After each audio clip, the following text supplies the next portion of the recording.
Well, let's hope the good luck keeps rolling here, sports fans.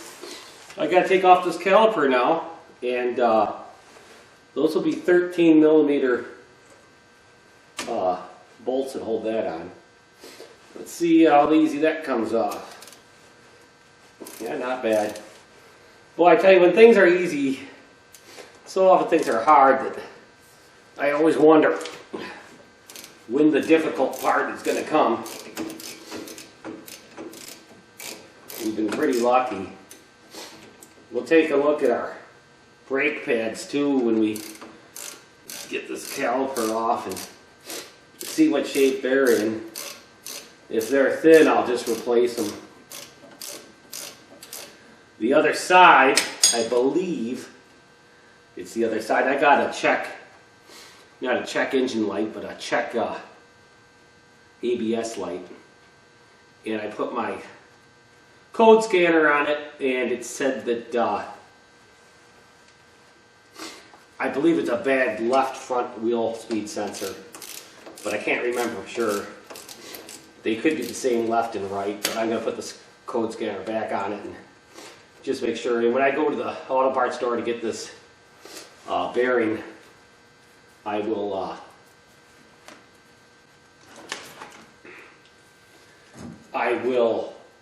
get a new wheel speed sensor.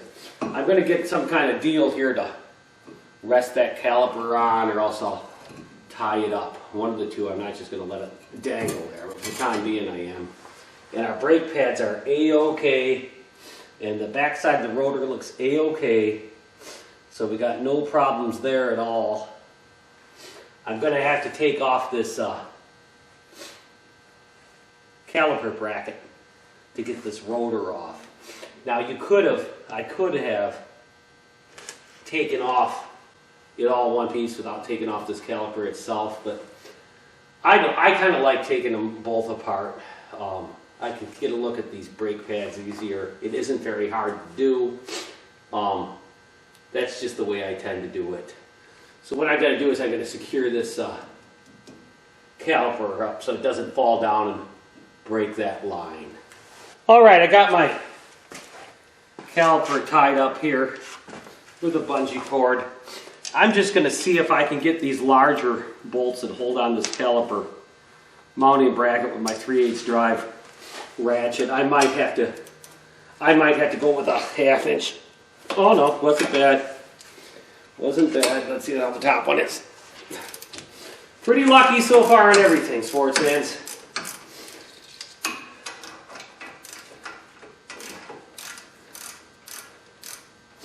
I've been bitten by the bad luck bug so many times I get nervous when things go good. So far, we couldn't ask to have better luck. Now what we do have, the reason probably why those came out good too is, you can see that whenever I take something apart, I use anti-seize compound. Let's see. And that's what I did on that. And that makes you have good luck in the future. Let's see, can you see that anti-seize compound on that bolt? That really helps a lot. Makes things come apart a lot easier. So it's well worth your time to put that on. What we have here in the future coming up here is removing those bolts that hold the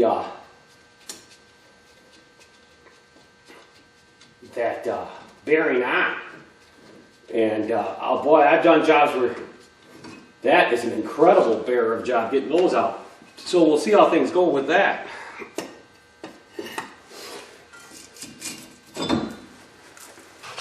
We're lucky in the fact here that this has got a normal pillow top block bearing, and it's just held on with 3 bolts here.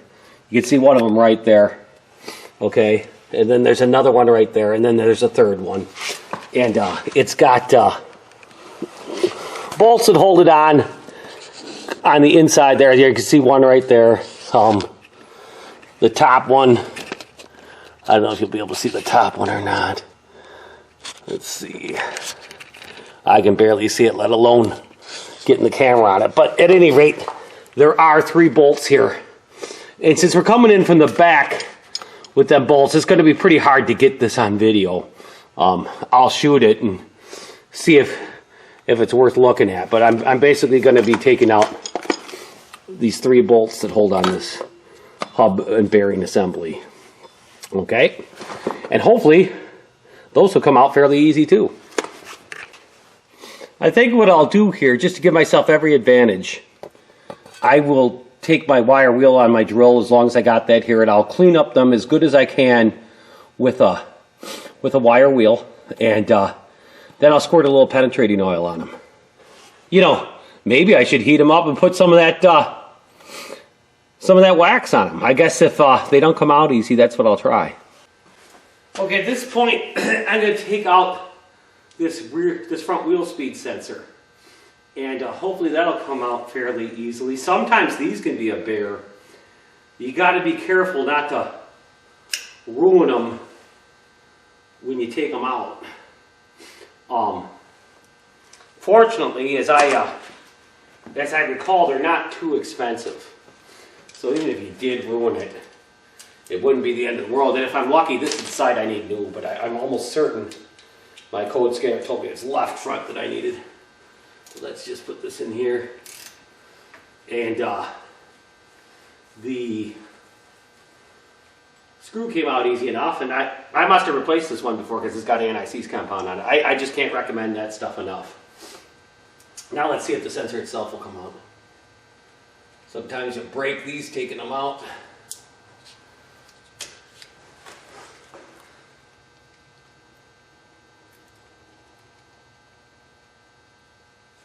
See if I'm making any progress here.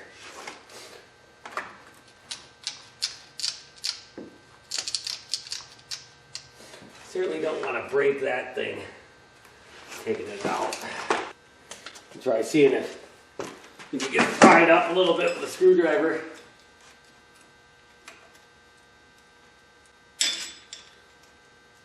Gotta be kind of careful with these guys because you don't really want to break them. I've got it pulled out a little ways. I'm going to shoot a little penetrating oil on it and push it back in. I suppose you could go for the gold and just pull it out just like it was, but I found on rusty stuff in particular, you're way better off taking your time and taking it easy, kind of working on things rather than just brute force. Kind of can prevent you from breaking stuff. So we just work on that thing to get her out. There we go. And that was probably well worth my time. So we got that out. Now, the next thing we got are those hubs. They got to come out. There's 3 bolts that hold them on. What I'm going to do here first is just see if they'll come without having to do too much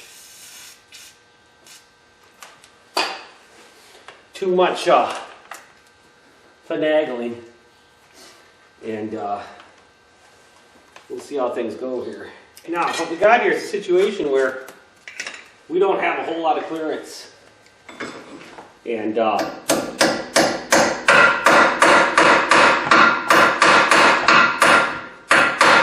ideally you'd be using a 1/2-inch drive ratchet to take these out, but there isn't going to be enough clearance for a 1/2-inch drive ratchet. There's barely enough clearance for 3/8.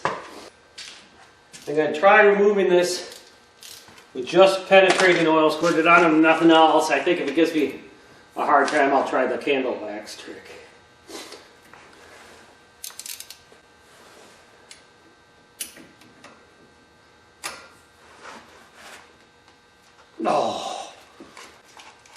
Oh, we got it.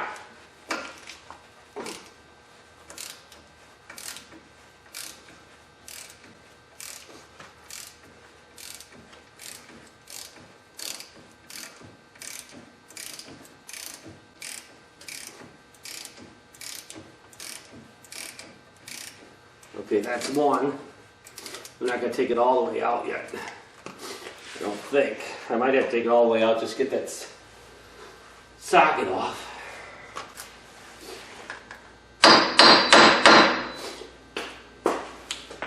be where our trouble is too. That axle might not want to come out of that hub. We're not out of the woods yet.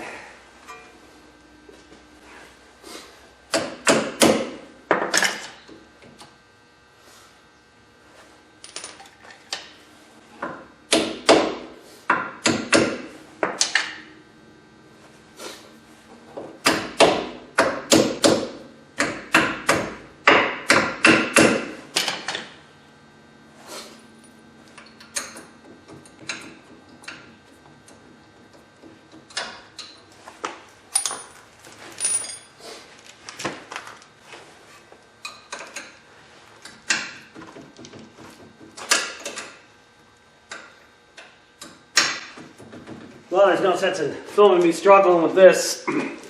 I'll see if I can get the other 3 bolts broke loose here. All right, so far I've been very, very lucky. I got the 2 bolts in the back. They broke loose rather easily. Now I got this one in the front. And we put some penetrating oil on her. And get our socket on. Now the thing is here about this is you really want to spend your time, particularly on this rusty stuff, making sure you have your socket on squarely. You want to have every advantage you can get. You do not want your socket to slip and strip that nut, because it just makes the job so much more difficult. I found a long time ago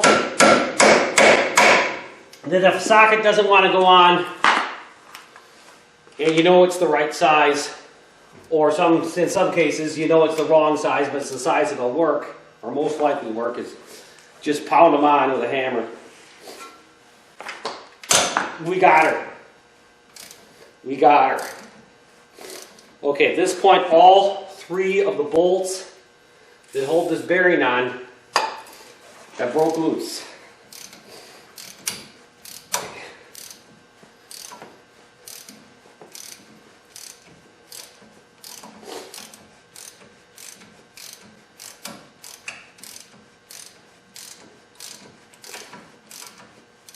Now I'm not going to take them all the way out yet. Now there's only 2 demons that can get us at this point. That's this axle not wanting to come out of this hub, and this hub not wanting to come out of the steering knuckle. I'm going to straighten out the wheels. We will check out and see how the axle comes. All right, sports fans. Now we're going to see if we can get the axle and the hub off this vehicle. Now, what do we got going for us here? We got a couple things going for us. The threads are nowhere near the end of this axle. It kind of just rusted away, and it is recessed there. So we can get away with whacking right on that axle, and hopefully that will budge. We'll spray a little bit of penetrating fluid in there, and hopefully that axle will pound backward.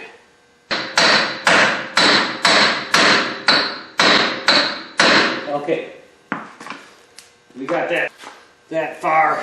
I don't know if I've done any good or not, but now we will try removing the hub the rest of the way, which involves taking out these bolts, these 3 bolts. And I'm not even going to bother filming me removing bolts, so we'll catch up once I get that done here. Alright, I managed to get all 3 of those bolts out. One I had a little trouble with, so I screwed it back in.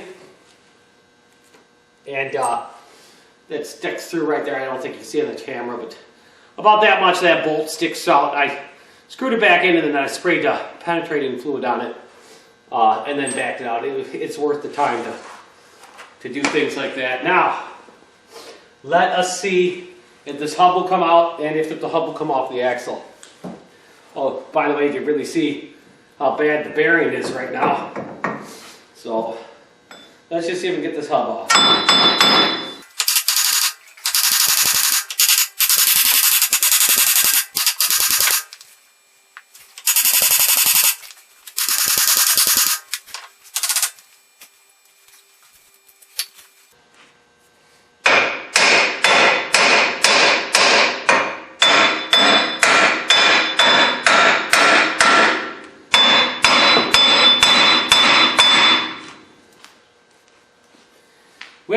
going to have to be doing some beating here. So we're going to shut the camera off because this is going to take a while, I think. All right. This bearing didn't want to come out very easy. And I was whacking on it. The way I finally did it is I just took a chisel and went right where the bearing, the ear of the bearing where the bolt goes through meets the steering knuckle. And I just drove a chisel in there, and that seemed to work pretty good. I'll probably have to take a grinder and clean up. I probably mushroomed it a little bit with a chisel, but it's no big deal. I'll just clean up that little bit. Now let's just see if this will come off that axle. See, we still got that issue. Oh yeah, there she is. There she is. That's the hard part of this job, for sports fans. Once you get this far, it ain't too bad. I don't know if we get this on to focus in on the camera, if you could actually see anything or not. Let's just see here. Probably not. Oh yeah, if I can, let me just back this out here. All right. I don't know if you'll be able to see that or not, but that definitely is all sloppy, and that's where our problem was.